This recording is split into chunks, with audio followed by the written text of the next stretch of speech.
Oke, kita lanjutin. Lalu kalau kita perlu memberikan pengobatan sama pasiennya, pengobatan apa yang kita berikan untuk pasien-pasien dengan gangguan katup jantung? Kita harus melakukan screening ya.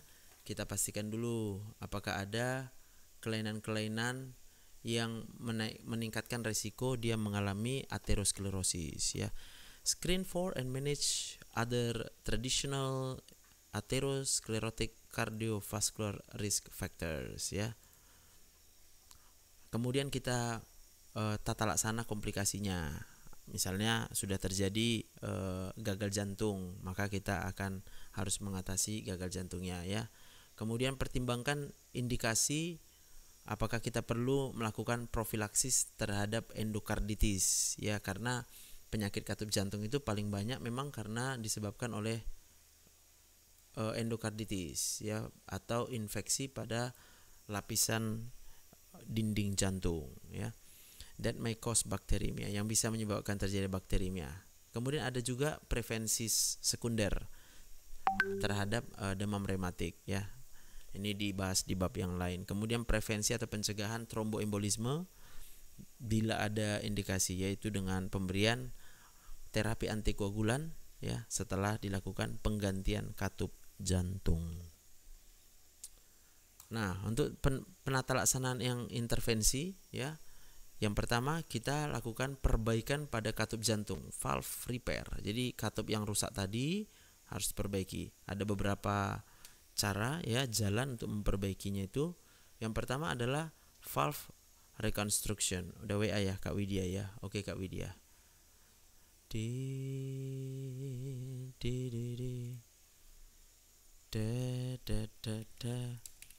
Kok bisa Kak? Kebal belum? Nah, oke. Udah 3 minggu ini.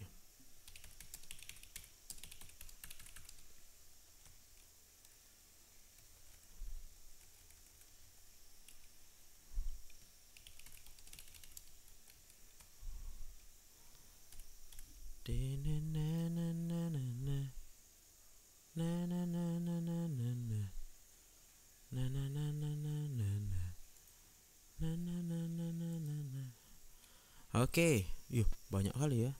Mute, unmute, mute. Yes, it's okay. Stay tune aja ya. Biar Kak Widya baca ya, aku udah balas WA-nya Kak Wid. Anuloplasti ya, yang pertama rekonstruksi dari katupnya, yaitu yang pertama dengan melakukan anuloplasti, yaitu dengan melengketkan alat khusus yang bentuk seperti cincin ya, dilekatkan pada bagian luar katup untuk kemudian bisa mengembalikan bentuk dan fungsi dari katup.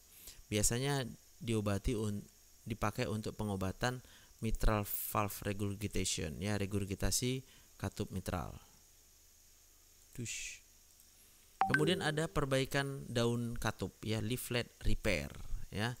Ini dengan menggunakan alat klip ya, bisa juga dilakukan untuk pasien-pasien dengan regurgitasi katup mitral ya. Lalu ada valvuloplasti. Kalau tadi valve rekonstruksi ya, rekonstruksi katup, ini sekarang ada valvuloplasti, yaitu prosedur yang diberikan untuk yang mengalami stenosis ya. Jadi kalau dia udah stenosis kayaknya harus diganti dia ya katupnya itu ya.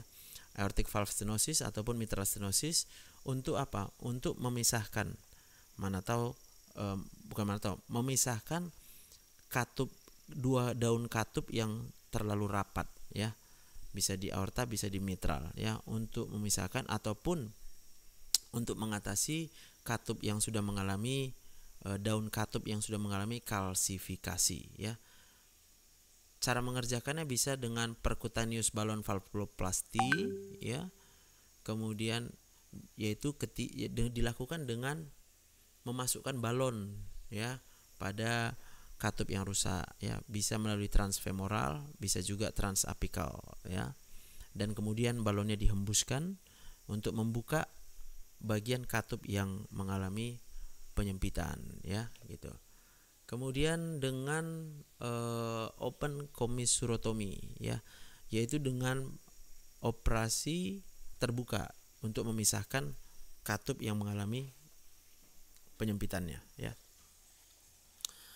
Lalu bisa juga dilakukan penggantian katup jantung dengan katup buatan, ya, prosthetic heart valve replacement, ya. Nah, pilihannya ada dua. Ada dia yang mechanical, ya. Ada dia yang biological, ya. Jadi kalau yang biological ini diambil dari hewan, ya. Hewannya itu kalau nggak salah babi sama atau lembu, ya. Kemudian biasanya indikasinya itu berdasarkan yang pertama, kalau dia yang mechanical prosthetic valve, ya. Ini gambarnya ada. Nah, nih. Jadi gambarnya seperti ada cincinnya dan juga ada katupnya, ya, 2 biji, ya. Ini dia. Inilah nanti yang dilengketkan di jantungnya, ya. Ini biasa kita dilakukan pada pasien-pasien dengan usia yang lebih muda, younger patient, ya, pasien kurang dari 50 tahun yang memerlukan penggantian katup aorta, atau pada pasien kurang dari 65 tahun yang perlu mengganti katup mitral.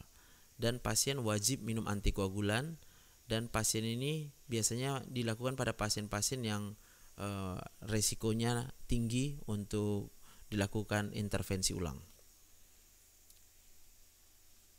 Keuntungannya apa? Umur katupnya lebih panjang, ya. Jadi tahan lama katupnya, ya. Ketidakунtungannya apa? Dia harus seumur hidup minum antikoagulan.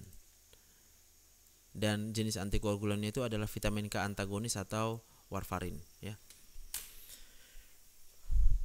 Lalu kalau untuk yang katup biological, ya, itu biasanya pada pasien-pasien yang lebih tua yang usianya lebih sama dengan 65 tahun, ya. Pasien-pasien dengan risiko tinggi perdarahan, ya, itu biasanya kita berikan yang biological. Kemudian pasien-pasien yang saat ini sedang hamil atau ingin hamil di masa yang akan datang, ya. Jadi lebih bagus dia pakai yang biological, karena antikoagulan itu hanya perlu 3 bulan setelah dilakukan operasinya, ya. Itu pertimbangannya. Namun harus diingat bahwa umurnya pendek. Jadi ketahanan katup yang biological itu yang diambil dari hewan tadi umurnya pendek, karena otomatis akan terjadi degenerasi sklerotik, ya. Dan biasanya itu perlu diganti setiap 10 tahun, ya. Jadi diganti katup setiap 10 tahun kalau dia pakai yang biological. Pilihan antara mechanical atau yang bioprosthetic valve itu harus berdasarkan pengambilan keputusan bersama, ya. Kita pertimbangkan usia, kemudian kita pertimbangkan pilihan pasien, kemudian kita pertimbangkan apakah ada penyakit-penyakit penyerta lainnya, dan kemampuan pasien untuk mengkonsumsi antikoagulan. Ini gambar yang biological prosthetic, ya, valve, ya.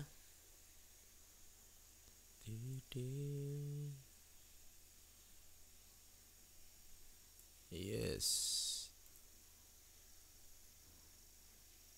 Nah, untuk penggantiannya itu, ya, ada melalui operasi, ya, surgical heart valve replacement may be done, bisa dilakukan bersamaan dengan CABG, ya, untuk pasien-pasien yang membutuhkannya. Bisa juga melalui kateter, ya, transcatheter aortic valve replacement atau TAVR. Ini tindakan yang invasif minimal, ya, melewati kulit, ya, percutaneous procedure yang menggunakan teknik endovaskular untuk menggantikan katup aorta, ya. Dokter, saya ada LPR dan amandel kronis, ini menyiksa sekali, sekarang lagi kambuh, kalau batuk keluar lendir, boleh Kak Ica? Kalau mau konsultasi atau kalau mau resep juga kakak boleh chat saya, ya.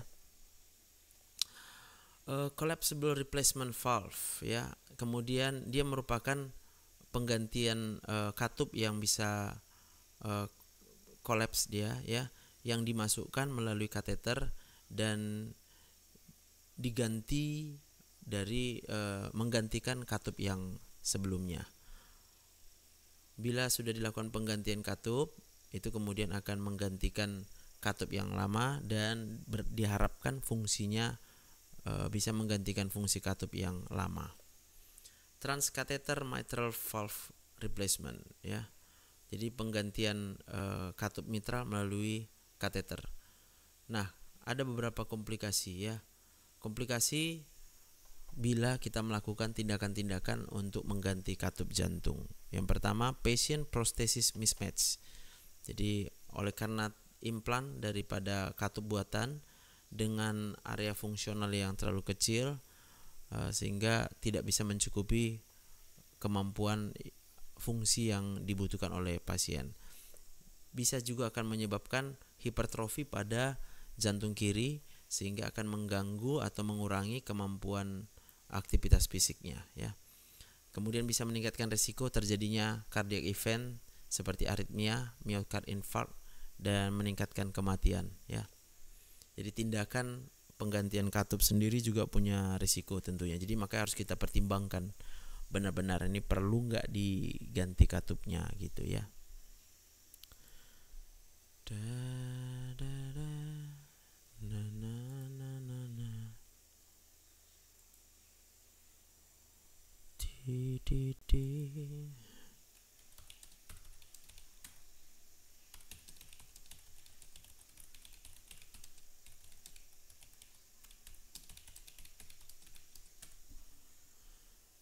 Oke. La la la. Nah, sudah bahas gula darah puasa 155.